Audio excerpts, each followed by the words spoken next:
This video is going out to Nipsey Hussle, man. R.I.P. Nipsey Hussle, man. This is crazy. This whole story about Nipsey, getting shot 6 times, being found. It's unbelievable, man. Nipsey did an interview about 2 weeks ago where he talked about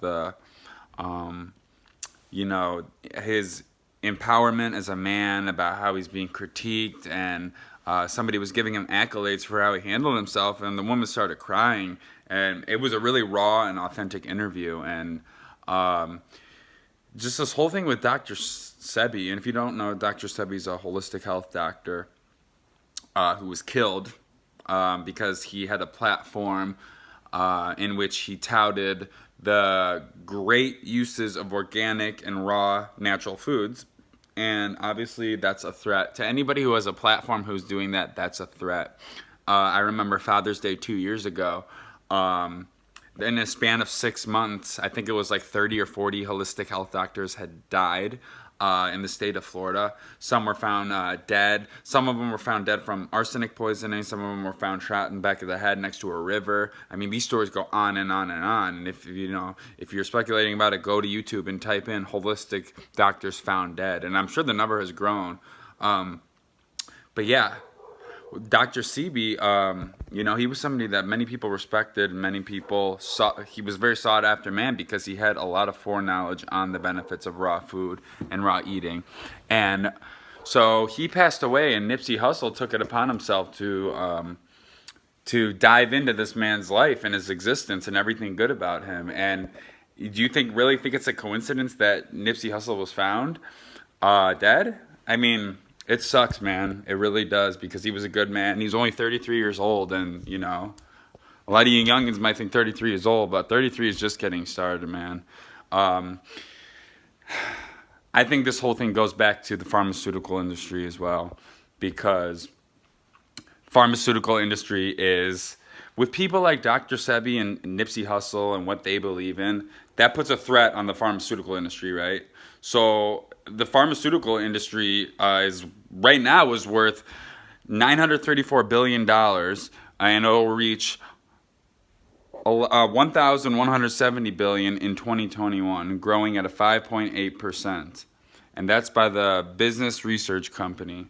I mean, that's unbelievable. This is the same pharmaceutical companies who petitioned and put money in, invested millions of dollars for anti-marijuana campaigns when people know marijuana helps.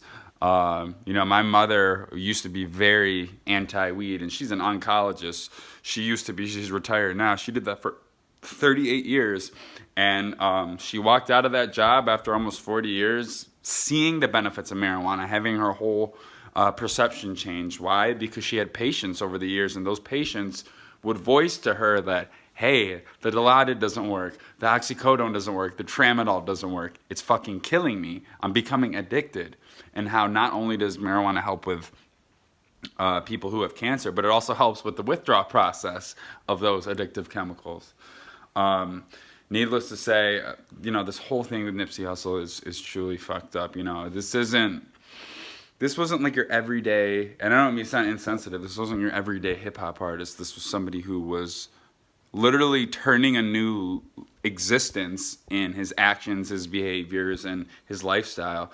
And for people in the inner city, that's looked at as a threat.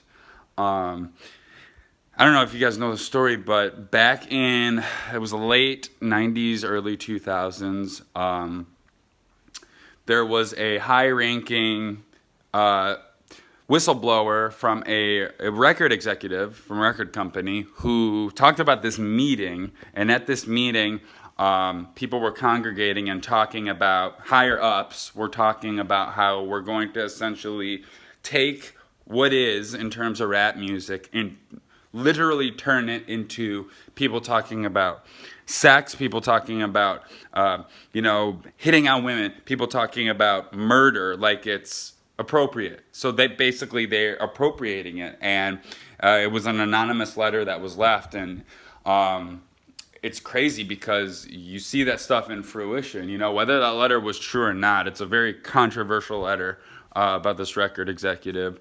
It's crazy to think about, because if you look at the modern day stage of hip hop, you can see that everything is It's mumble rap that entails, sex, mayhem, drugs, partying, going out, doing nothing of value, nothing that's going to better you as a man, that's going to put anything into perspective, nothing that's going to talks about being a good father, a good role model. And I'm not going to lie, I listen to rap music, but seeing that, I mean, it's so disheartening because with good hip hop, man, it's few and far between.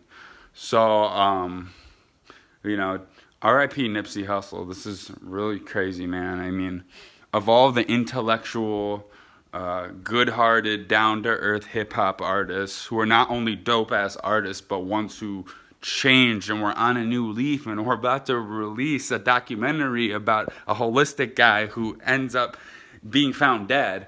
I mean, just the fucking irony in all this. It's just, there's so much irony, and people are seeing right through it.